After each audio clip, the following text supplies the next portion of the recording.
Hello, and welcome, once again, to Frankly, Why Are You Here? Why am I here? And why is Walter always there?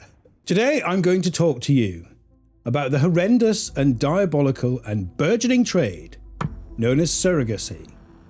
Why the US is the Wild West of this criminal sale, which reduces human life to a consumer product and now promises to remove mothers entirely from the production line of human life. As you can see, Len is wearing his cowboy hat today in honour of the fact that the United States is indeed the Wild West in the criminal sale of babies. Today, I hope to explore the curious concept of how we arrived at such a state of modern savagery, how technological and social progress have delivered us into the marketization of a form of barbarism so severe that it completely annihilates and degrades the value of human life. In previous videos, if you care to have watched them, I've explained to you something about the nature of our liberal system, how tribal customs, anti-Christian ones, have been adopted to replace our Christian civilization. In the previous video, I explained to you the gem of the Catholic social teachings and how Pope Leo XIII predicted at the end of the 19th century the total moral collapse of our civilization as it pursued the false gods of equality and progress and sought to replace the worship of God with that of science. Today, we'll take a long, hard look into the abyss that is the modern world, and there is no better example of the totally degrading situation of these technological and social processes than the so-called business of surrogacy. Before we get into the utterly cheerless horrors of today's video, we might ask ourselves, how has this mysterious mystery arisen? How have we come to such a state of barbarism when we're told that they're constantly progressing? Well, there's the rub, as it was said in Hamlet. What I mean by that is that the liberal idea, its ideology generally, has forbidden the mention of evil and has relegated the concept of good and evil and right and wrong behind its own progressive agenda.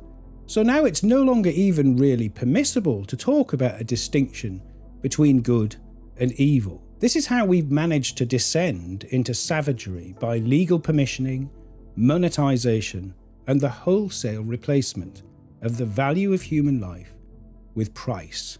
The very word savagery is taboo today, but I think that's probably the best description of the counter-civilizational currents that have delivered us into this evil. Speaking of evil, since I started working for LifeSite News, I've tried to investigate the truth of the wars, the truth of the predicament of modern man, and some of the truth behind the news.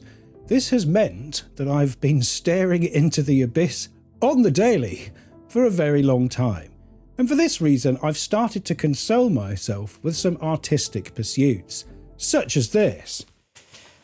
I've got into portrait painting, and as you can see, I've started to create a series of modern masterpieces. Where would I be without the consolation of art? So why am I going on about surrogacy, and why is it so bad? If you have a brief look on the internet, you'll be greeted by soft focus advertisements for people desperate to start a family. You'll be shown a very welcoming face of a very technologically advanced, clean, safe and legally permissible process of the acquisition of children. But if you only look a little bit beneath the marketing blurb and those beautiful brochures, you'll find a world of misery that is almost bottomless. And today we go into the void that is the criminal sale of babies and the reduction of women into a condition identical to slavery in many cases. What's more, due to technological progress, in the United States itself, the near future promises a situation in which children will be produced without women at all. Yes, the age of AI-edited babies of eggs created from human skin cells, and even of mechanical robo-wombs is upon us. One such scientist in the US recently promised that in the near future, people simply won't reproduce through sexual intercourse at all. That will be for pleasure alone, and instead they'll avail themselves of the clean, convenient methods that are offered by assisted reproductive technology, ART, or ART if you like. Once it's going to be affordable, covered by insurance, I'm a big believer that egg freezing and IVF is going to be the way our next generation will expand. I think that having timed intercourse or unprotected intercourse for reproduction is going to be falling out of favor in the next generation or so. Wait. What? Yeah. What did you just say? I said that sex is going to be for fun and for pleasure, but most likely in a generation from now, when couples want to have kids, most likely they're going to be using artificial reproductive technique. You'll have frozen eggs. Wait, are you saying that we won't have sex to have children? I'm sure my 2-year-old will ask me, Mom, Dad, you had unprotected intercourse? What about chromosomal abnormalities, miscarriages, twins? What were you doing? Russian roulette. Now, how is this possible? And again, is it true that the United States is the dominant market leader in this area of the replacement of the human family with technology and profit? Yes, it is. Surrogacy is the national disgrace of the United States. How could I make such a bold statement? How could I say such a dreadful thing? You might not be aware that for over 30 years, the United States has been the pioneer and the leading provider of surrogate babies to persons of an LGBTQ nature, whether single or coupled or thrupled. Where did this begin? How did we get here? If you didn't already despise lawyers enough, this section is probably going to tickle your despising fancy. In 1993, there was a test case in California that basically reduced human life to property. The outcome of that case saw the birth of surrogacy agencies that now dominate the vast US market. In 1993, that case gave the rights to the buyer, not to the gestational carrier. Surrogacy never uses the real names for anything, especially not the M word. It never says the M word, and it doesn't say the W word either. Instead of mother or woman, it prefers the term gestational carrier. And so the erasure of women begins in the terminology used by the lawyers that permissioned surrogacy to take place. And it is a remarkable coincidence, is it not, that most of the leading surrogacy agencies are in fact led by so-called reproductive rights lawyers. These lawyers have repeatedly pressed test cases in the United States and around the world in order to permission the sale of babies. They're noted on record in one case in 2012 conspiring to sell babies in the United States. So far, nothing has stopped them. There's no federal law governing surrogacy at all, and the precedent in states' law, which has seen surrogacy permissioned in every one of the United States except Louisiana. These laws have been relentlessly pursued throughout the continental US to make sure that it is the freest baby market on earth. And they were pioneered, indeed, by people who set up agencies specifically to supply babies to LGBTQ individuals. John Weltman, in 1995, founded Circle Surrogacy, precisely to supply babies to homosexualists such as himself and his so-called husband. His actions have become so influential that internationally and nationally he's led to legal reforms, further permissioning the sale of babies to same-sex and transgender couples, individuals, and various multiples. The fact it is permissioned in the United States permissions this kind of surrogacy worldwide, and not only that, it drives the US market share forever upward. It's said to be worth around $200 billion by 2034, the global surrogacy market. And the world leader in that market is North America, which is entirely dominated by the United States. The three major agencies, which were founded in the early 1990s, shortly after that test case, all catered to prospective LGBTQ parents, and they continue to do so. And they can do this because the buyer has the rights over their property. As soon as that embryo is fertilized, poof, the so-called mother disappears, and the purchasing parent has the right to it. There have been many test cases about this, and for this reason, the surrogacy agents, being lawyers, has proven extremely convenient. In cases where gestational carriers, or shall we say, mothers, have given birth to surrogate babies and then found out they're being sold, for example, to a man in his 50s who lives in a basement where his nephew deals heroin and has no income of his own, and his own sister reported him for neglecting the triplets that were born to him, and who, in his fear that the surrogate mother would try and take the children off him when she found out what he was like, insisted she gave birth alone with a screen over her stomach so she never saw the babies removed from her body, and this man had an armed guard placed upon the delivery room. Yeah, well, in that case, the mother concerned went to court and tried to win custody of the triplets. And she was told by the judge that the man who bought them owned them. They were his property. It was his right to have them and not hers. She had no rights at all. This is the case in US law. And furthermore, the judge said something like, "It is no business of the court what happens to those children afterwards."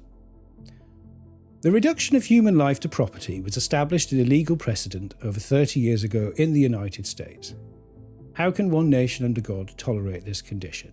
A complete devaluation of human life. Not only that, how can it be that such an obvious issue that should belong to the Catholic, Christian and conservative right has been effectively monopolised by the progressives and the feminists? The global call for criminalisation of surrogacy gets ever louder. On the 10th of October, the United Nations General Assembly is widely expected to demand that surrogacy is outlawed worldwide. Why would it do such a thing? Is this political correctness gone mad? And why should we take seriously a UN that has also pushed the same depopulationist policies which have created the crisis that is itself being said to supply demand for babies that you can buy later in life? Why would we listen to the European Union's Eurojust, which is effectively the judicial arm of the European Union? Why are we listening to liberal bureaucracies lecture us about the value of human life? Why is the conservative right silent on this matter when it should be its home turf? Perhaps that multi-billion-dollar industry has something to do with that. Anyway, it took the UN to say in July the simple statement that the sale of babies is a crime. Well, who knew? Who knew? Before that, Eurojust, the European Union's justice arm, said that it was a form of human trafficking to sell babies internationally. Now, international baby selling has been forbidden in places where it was formerly quite popular, like Vietnam and India, and the country, not the state of Georgia, where it's still legal. And it was stopped because of various horrific scandals. It's still a complete free-for-all in the US, which again is the Wild West of surrogacy. There are no federal laws against it. There are no background checks for people who want to buy babies, and you can do so from all over the world. There have been cases where the courts in the US and in the United Kingdom have protected the so-called rights of convicted child sex offenders to buy babies abroad, bring them home, and call themselves their parents.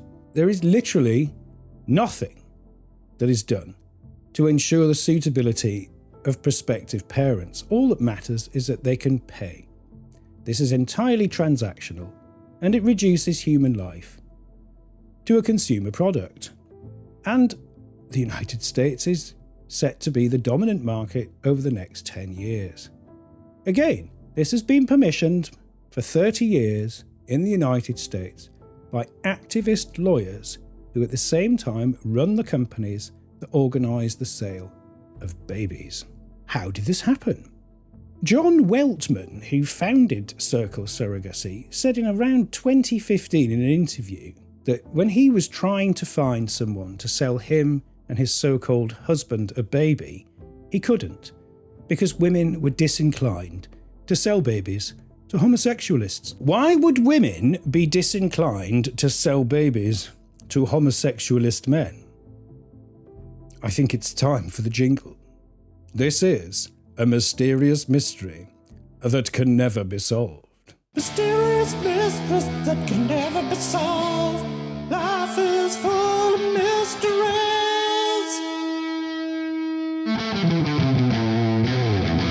As we know, life is full of mysteries.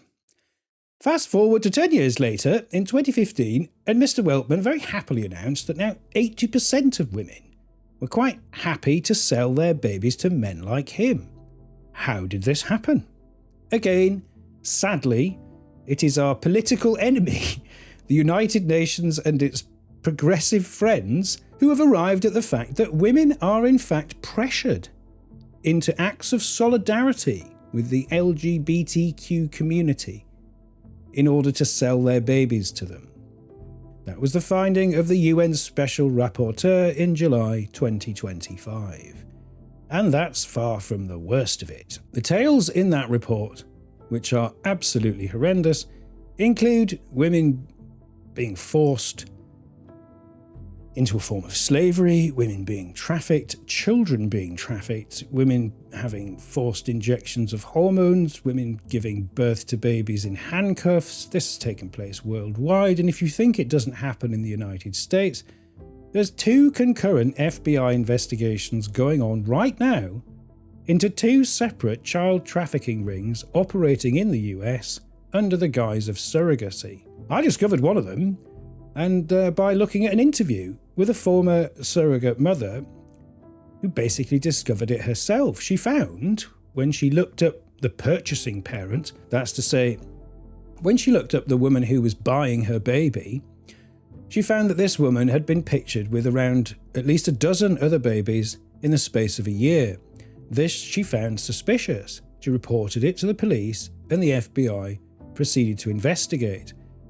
You may be interested to learn that that surrogacy agency continues to do business simply under another name. It's not the first time this has happened. And unless surrogacy is ended in the United States, it won't be the last. The Vatican has also consistently called out surrogacy, and even Cardinal Joseph Ratzinger, over 2 decades ago nearly, condemned the practice of IVF, on which commercial surrogacy now relies. Overwhelmingly, surrogacy is an IVF-fueled business. Why does that matter? Well, a report for the National Catholic Register estimated that in 1 year alone, 2.5 million human embryos which had been fertilised, i.e. which were alive, were destroyed, or discarded, or frozen. The death rate, or the consumption rate of human life, which IVF represents, is horrendous and was described in that report as worse than abortion. To give you some idea of the scale, abortion is responsible for the extermination of around 1/3 of Generation Z, or Gen Z if you are afflicted by the condition known as being American. And apparently around 1/3 of millennials too never got born due to abortion. These are vast numbers. Those figures apply to the United States, and the report from the National Catholic Register says that the crisis presented by IVF is many times worse. It results in what it said, a mass-scale homicide machine, destroying so much human life it's almost unthinkable in terms of its number. Now this is an industry that is also set to balloon over the next 10 years. Because it's IVF and associated assisted reproduction technologies which power surrogacy, again, the criminal sale of babies which has been described as a form of human trafficking and which reduces women to a condition no better than slavery in many places. Is that the worst of it? No, I'm afraid to say it is not. You may have seen a meme that refers to man-made horrors. This is a quote that's attributed to to Nikola Tesla. It said you will live to see man-made horrors beyond your comprehension. Well, if you haven't seen enough of those, here comes another one. Due to the actions of scientists in the US and US scientists abroad, it is completely possible in the near future to totally remove women from the reproductive process. So you can replace women with technology. You can grow human eggs from skin cells. You can incubate them in mechanical wombs. You can therefore cut down the cost of the production of human life, making surrogacy much cheaper. You don't even have to deal with women anymore. You never have to say the word mother again. And its advocates say that this will replace the traditional, if you like, method of production of children. Isn't it horrifying that we have to now apply the word traditional to the idea of making babies? Making babies in the traditional way. Like traditional morality. Like traditional Catholicism. The traditional family. Of course, when you fully understand the crime that surrogacy is, it is a full-scale assault on the family itself, and its objective is certainly to replace family life with a consumer transaction, which will sell babies to anyone, and those babies can be edited to the preferences of the parents using artificial intelligence.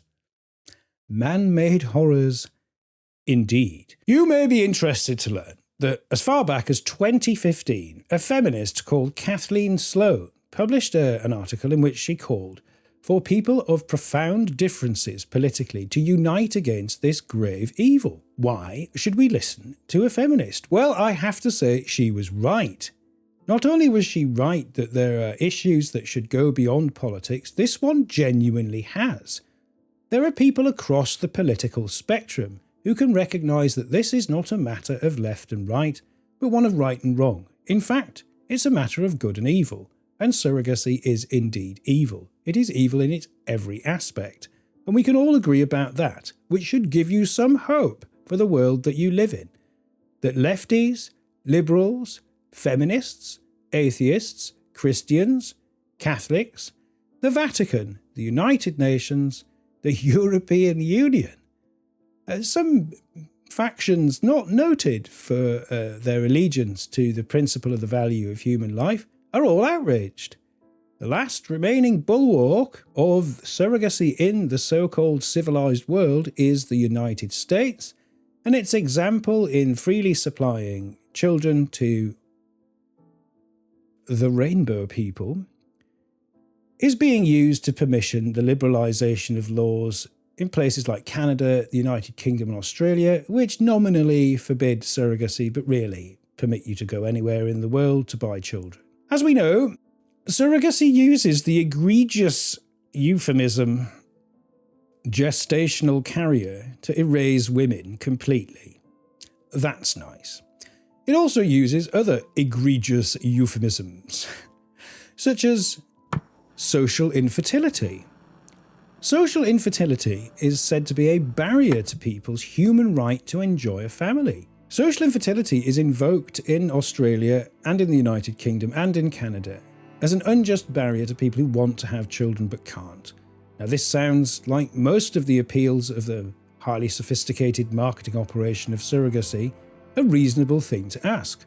Why don't we indeed offer these poor people a chance to have children? Have a look at the definition of social infertility and you will quickly see that it is the banner of Satan. That's what it means. In case you didn't know what the banner of Satan is, here it is. What the brown circle is, I do not dare to venture. I prefer to think of it as the pitiless eye of Sauron himself.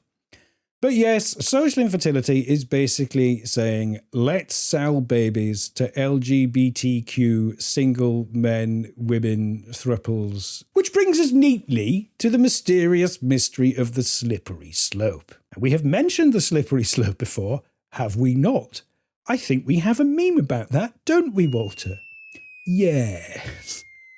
As we all know, as enlightened individuals, the slippery slope is a fallacy.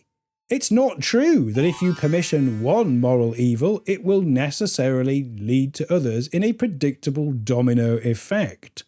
Of course, people who believe in that are bigots like me. Why do I believe in these bigoted fantasies? Well, many celebrities are used to promote the idea of LGBTQ surrogacy, and the agencies that use their images to do so, as well as these celebrities themselves, openly celebrate the legalization of same-sex marriage in the United States as having paved the way to LGBTQ parenthood through surrogacy and adoption. Unlike adoption, which has safeguards, surrogacy doesn't have any. So it's the preferred route nowadays for the acquisition of children. If you didn't know, there are apparently, according to the Williams Institute, 5 million children in the United States parented by an LGBTQ individual or couple or throuple. Something inside me just dies when I say the word throuple. I mean, come on. I'm not allowed to reach for a pistol on camera according to, algorithm reasons or something. But, just imagine me doing that, yeah. That's just a lock and load moment. Of course it is. Another one that you might not be aware of is the first so-called test tube baby in 1978, who was born in Britain. But nonetheless, there was a Newsweek article that came out in 1978, and it noted the reaction of Catholic theologians and the Catholic Church, warning that this could one day lead to the rental of women's wombs and the use of surrogacy to reduce human life to a consumer product. We were also told in that article that this could never happen in the United States because there was considerable objection to the grave offence to human dignity that was represented by technological progress. Thanks to social progress, of course. That's all fine now. And so now you have an industry that will be worth over $200 billion by 2034. Not only did it happen in the United States, but the slippery slope of the first IVF baby in 1978 has created an empire of profit and the degradation of human life, which the US dominates today and is set to continue to dominate for at least the next decade. Why is the US cornering the market? Well, it has the most progressive social attitudes towards the acquisition of children by LGBTQ people, which is an enormously lucrative market when you consider around 40% of all the children sold in the US go to international customers. John Weltman, who founded Circle Surrogacy, started selling babies to homosexualists from Israel in around 2012 because it was still illegal there. Thanks to Weltman's lucrative business and political permissioning, this was legalized in Israel in around 2022. This is a pattern that you see practically everywhere that this has been legalized, that it was the pioneering Circle Surrogacy and Brilliant Beginnings and others who forced open the floodgates, if you like, for LGBTQ purchased parenthood, which has permissioned it in every country that's seen fit to legalize that practice to this day. The United States pioneered the purchase of children and the sale of them to LGBTQ. I'm not going to say that word again. You know what I mean. If you haven't had enough abyssal evil for one day, consider how the depopulationist and economic policies of the last 50 years have effectively created this demand and then monetized the supply of purchased babies. We've lived through an era in which institutions like the Club of Rome, Henry Kissinger, the United Nations, the World Economic Forum, and various environmental pressure groups have conspired to produce what could be called a depopulationist agenda. The quiet part out loud was said in the House of Lords a couple of weeks ago by Lord Brooke, who said that the climate crisis would be so much worse if we hadn't aborted all those people, if we hadn't popularised homosexuality and contraception, and if the churches had had their way. This century's growth in the world population from 6.1 billion to 8.2 billion A 25% increase in 25 years. But just think what the 2025 numbers would be if abortion had not been legalized, or there had not been wide-scale usage and advocacy of contraception. And indeed, the growth of homosexuality throughout society has reduced the number of children we would have had the churches had their way. We would have had a very much bigger population than we presently have, facing the difficulties we have with climate change. In brief, we live in a system that has created the problem for which it is now supplying an utterly diabolical solution, which is the reduction of the production of human life to a sort of human factory farm. This is progress. I began this video by telling you that we lived in an age of unspeakable savagery, which had been made possible and permissioned by the idolatry of technological and social progress. I recently wrote my final instalment on the Catholic social teachings, which was on the 9th encyclical on Christian citizenship. All of these are available in a book, which I prefer to read, by Etienne Gilson, called The Church Speaks to the Modern World. You can find that today, and it's quite cheap to do so. It contains all the encyclicals and Gilson's excellent introduction to them, as well as his summary of each one. And it makes for magnificent reading. Amongst its many luminous gems of wisdom was the prediction that the worship of technology would deliver us into a sort of hell on earth. And you can see that around you today. Practically everything that plagues us today was predicted by Pope Leo XIII in those 9 encyclicals, and so was the remedy, which is the restoration of Christian philosophy and the Christian family as the basic unit of the nation. Not a production line process that takes place in laboratories supervised by robots, in which human life is turned into a consumer product. If you've been unfortunate enough to have encountered my journalism and reportage, you will know that for some time I've been interviewing feminists about trans issues and about surrogacy. For this and for many other reasons germane to my personality, no doubt, I have got a fair bit of stick. Why are you talking to feminists at all? Don't these women believe in abortion? Yes, and yes, I hear you. However, it is feminists who have done the most impressive work to counter the trans ideology, to document its industry, to show you that it is a transhumanist agenda, to bring you the news of the terrible situation of the so-called trans widows, women who have been effectively widowed by men, formerly their husbands, who have chosen to impersonate them instead, chasing what was called peak victimhood by Vaishnavi Sundar. In these cases, as with Catherine Bielek, who wrote the definitive collection of essays on the transhuman project of transgenderism, you can see individual women taking on enormously powerful lobbies, alone, with no backing, who often accept no funding at all, doing work that has brought these campaigns to the attention of international bodies to the point where you bring about an international political and legal scandal. This is the case with surrogacy. It is thanks to campaigners such as Lexi Ellingsworth of Stop Surrogacy Now UK that I know all this, and it is thanks to women like that working on their own that led to the Casablanca Declaration to call for its global criminalisation. The Vatican has echoed these calls severally. This pressure has resulted in the United Nations General Assembly on October the 10th announcing a call for the worldwide criminalisation of surrogacy.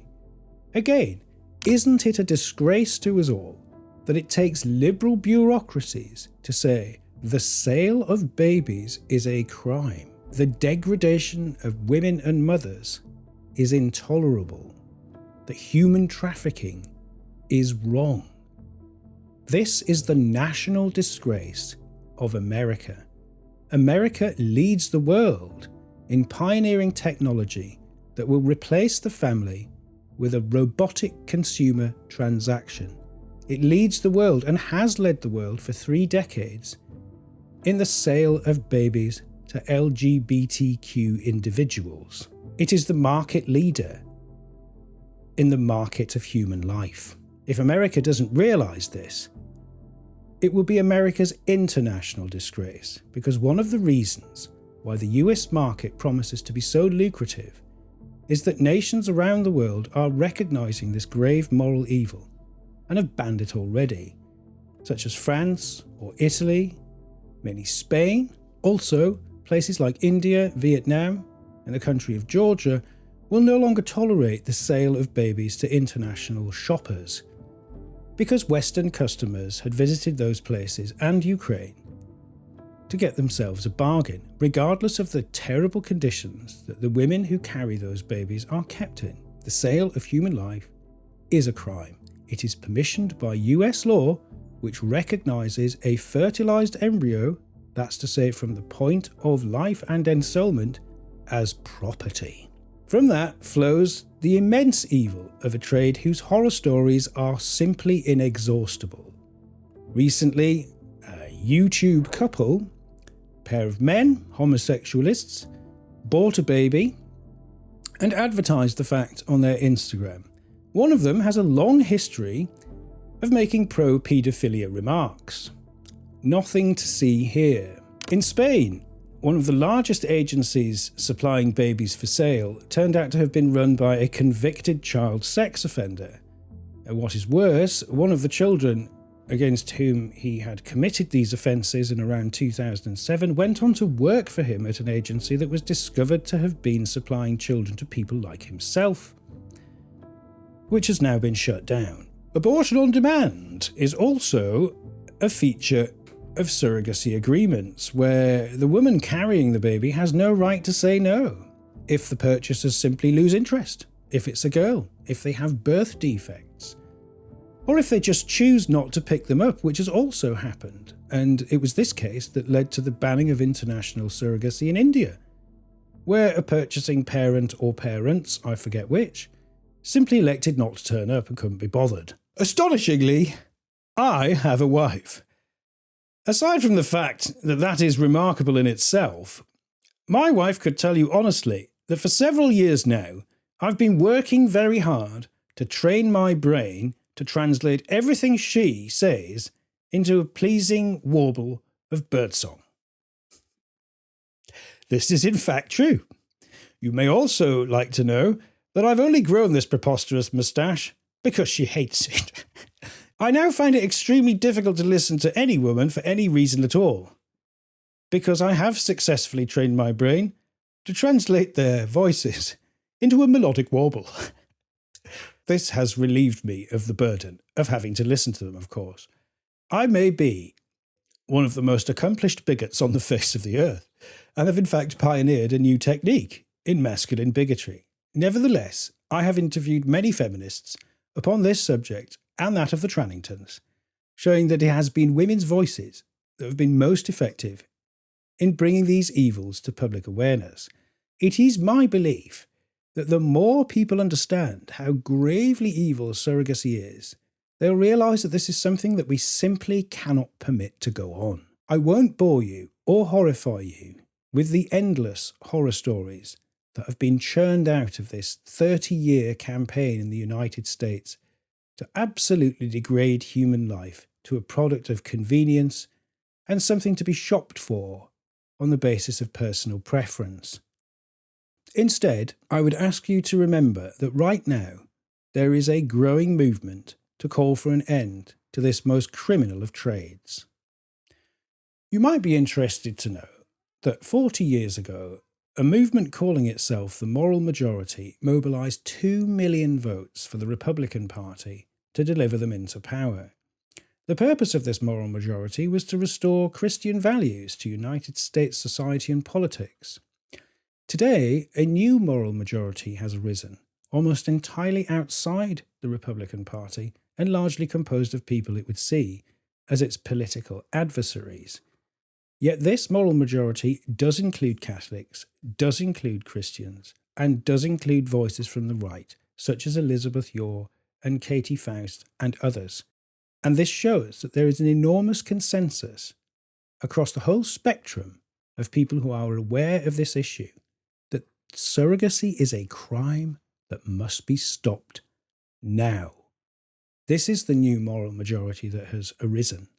Finally, as the liberal project unravels and its empire of lies dissolves, the vast crimes that it has committed against our civilization, our people, and the value of human life itself are becoming visible, and as they do so, they are becoming indefensible. Personally, I believe it is inevitable that this abhorrent trade will be banned. It is simply a matter of time, because it is not people like me that radicalize individuals into opposition, nor is it people like me that radicalize individuals to criticize the corrupt crooks that have ruled us into this mess in the first place. No, what radicalizes people these days is reality, is the truth of the matter. And we are all, to some degree, compelled to stare into the abyss that greets us when we go looking for the truth about what progress has delivered us into. Surrogacy sees the United States profit enormously from the wages of sin, which is death. It's time to put an end to this death cult, which results in the destruction of millions and millions of fertilized embryos, the destruction of the human family, the erasure, potentially, of motherhood altogether, and the reduction of the most precious gift of innocent human life to a transaction between strangers with no background checks at all. As you know, Walter is ingenious in the manner in which he invents new ways for me to be tormented. And so now I'm going to listen to some of your voice messages and see what I can say about them. If you'd like to send me a message, you can do. There's a link in the description of this video. It makes Walter very happy to send me your messages, and he doesn't let me listen to them until I'm on camera. So, here goes. Hi, Frank. My family and I are really enjoying your episode on YouTube. Quick question. We're not on your Substack, but what are the 9 Catholic social teaching encyclicals to which you're referring? You repeatedly referred to. If you posted those somewhere, we missed it. Sorry. But we'll recheck back here in episode 8 and see if you respond to this. We'd like to know what those 9 encyclicals are. Thank you. Oh, right. That message was from Jeff. What a pleasant surprise. God bless you, Jeff. Thank you. You know, whenever I answer the phone for any reason, I always think, what fresh hell is this? But no, Jeff, I can answer your question. The 9 encyclicals that I go on about that comprise the Catholic social teachings of Pope Leo XIII were last published in 1891. The final one was published in 1891. I use a book called The Church Speaks to the Modern World, which was edited by Ep10 Gilson, and I think published around the 1950s. You can find modern editions of The Church Speaks to the Modern World at your major book purveyors today. If you don't have any money, you can read it on the Internet Archive for free. If you do have a look at my Substack, every Monday I've been publishing a piece on the Catholic social teachings, which deals with one encyclical at a time. Hey, Frank. I thought the talk was excellent and was wondering if you saw the Pope's talk on the global warming at Laudato Si with the iceberg. And at the end, the last 5 seconds, he says, you know, and let this message carry on to the ends of the earth. You know, it's kind of like the new church. The mission isn't to promote Christianity, it's to promote, you know, climate worship or having the companies care about carbon neutral versus, you know, supporting life. Thank you, Mark. That's an excellent point. Unfortunately, it means I'm going to have to introduce you to yet another fresh hell. There's a picture of Pope Leo XIV holding his hands on what looks like an enormous square orb. It looks like he's pondering some kind of cosmic object. He's in fact touching, or even blessing, I don't know, a huge block of ice. He's doing this apparently to honour the climate or something. Yes, I did have to comment on this. It featured on an episode of Faith and Reason that I was on. And I never thought to have to talk about Ice Cube on there. But I did. What do I think about it? Yes, you're right, Mark, in saying that Pope Leo XIV is fully signed up, it seems, to the net zero climate scam. Not only is that a scam, in as much as that it is not anthropogenic global warming that we suffer, but the fact that the climate constantly changes, and it's probably unwise to demand people pay more taxes to change the weather because the sun won't listen to you. But aside from that humorous remark, the climate agenda is an expressly depopulationist agenda. It sees humanity as the problem, and it demands the reduction of human population for the cause of Mother Earth by abortion, contraception, and the popularization of sexual practices and lifestyles that do not result in the natural production of children. This is a gravely disturbing thing for anyone in the Vatican to support. So yes, tragic, but I have said this before, it is controversial and will probably lead to me never being able to have a job again, practically like everything else I say. But I believe the modern church is what we call an ideological bureaucracy. This means it is, in its expressions, its goals, and its philosophy and its beliefs, identical with things like NATO, or the World Economic Forum, or the World Health Organization, or the United Nations, and so on. These are all progressive, liberal, globalist bureaucracies, and they all wave the rainbow flag, and they all talk about the climate change agenda, and they all love open borders. And so they all celebrate things which actually destroy nations, the human dignity of life, which partner with terrible crimes, such as the scam itself in the net zero agenda, the windmill tilters. This is an obvious mess. It's tragic, but I believe that the good news is that this ridiculous and evil system is dissolving. It is strategically unwise of the Vatican to have yoked itself to basically the spirit of yesterday. When you marry yourself to the spirit of the age, that may seem very well while the times are still high for the climate agenda and the rainbow people and the open borders crowd, but those times are behind us. And so this means that the Vatican will soon look like an anachronism. It'll look like it's outmoded, that it's pushing an agenda that no one wants anymore.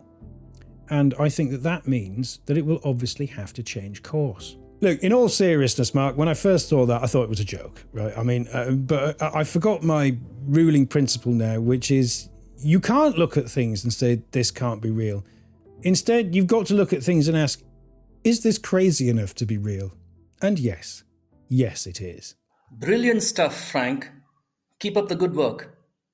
By the way, speaking of state religions, do you believe that the Earth is really a giant sphere having at least 3 motions at the same time?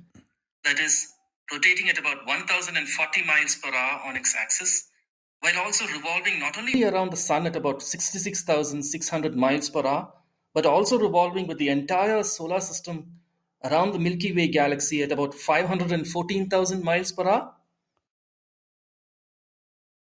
Huh, that's it. Well, it makes your head spin. Well, thank you for your generous appraisal of my work. Do I believe that the Earth is a sphere that rotates at the velocity and in the planes that you described? I couldn't really keep up with all the mathematical equations and whatnot. Arithmetic isn't my strong suit. I just say to you that if you're inclined to think this way, there was a famous website called TimeCube. And you remind me very much of that, and I reckon you'd enjoy it. So, in as much as I give you an answer, I refer you to TimeCube. Frank, I love what you're doing. You're saying what we all feel with such humor and satire, and you're giving us such great hope. I just love it. Oh. Please continue. It gives me such great joy, and I'm telling all my friends about it. Thank you so much. Bye. Oh, that was Mary, who said something. Thank you. Thank you, Mary. That was ever so nice of you.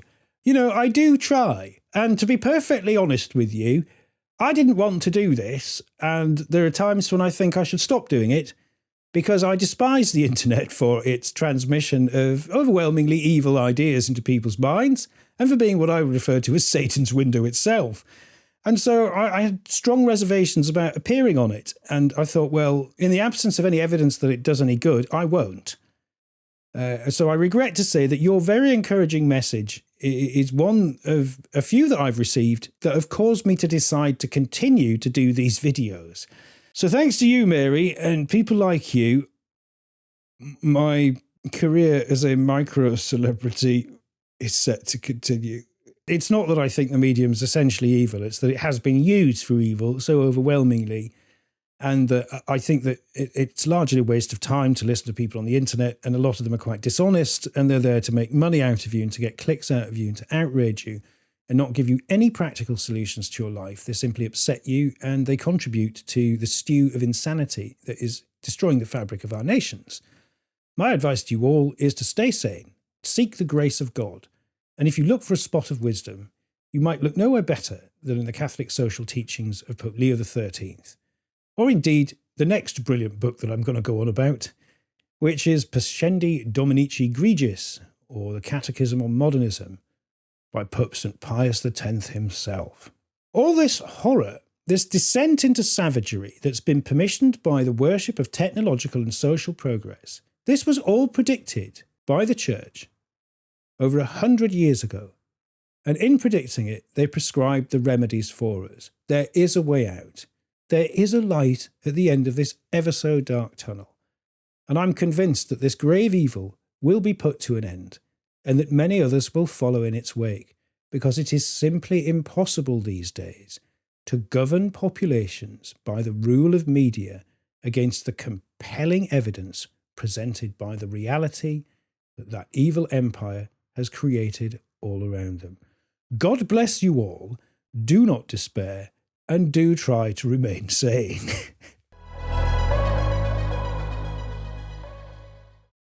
LifeSite News is currently running perhaps the greatest campaign of its existence.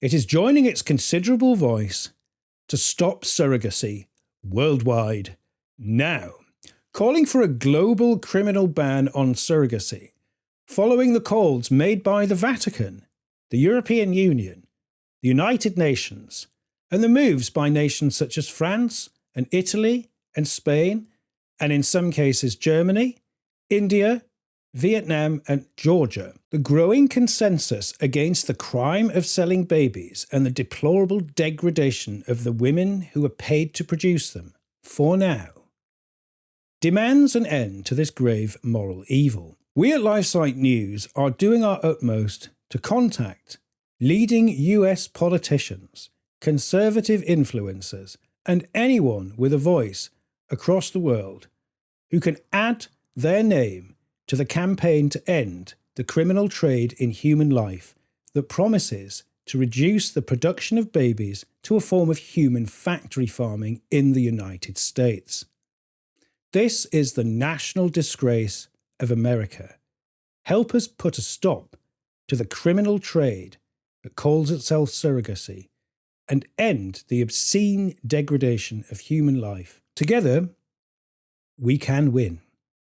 Find out why surrogacy is evil, and why it should be stopped, and how it came to be permissioned in the United States by checking out LifeSite News' video and journalistic coverage, which you will see on the daily at LifeSite News. You can add your voice to the campaign by contacting your elected representatives, and by seeking to join the campaign led by LifeSite News to place billboards across the United States alerting the US citizens themselves to the national scandal of the criminal sale of babies now condemned internationally as a form of human trafficking. The US is a safe haven for the gravest crimes against the innocent. How long this lasts could largely be up to you. Make sure you add your voice to that campaign and find out more about the criminal trade of surrogacy and what is being done to end it at LifeSite News. God bless you all. Together, we can replace the all too common evil in our world with the common good. Join the good fight. Help end surrogacy now.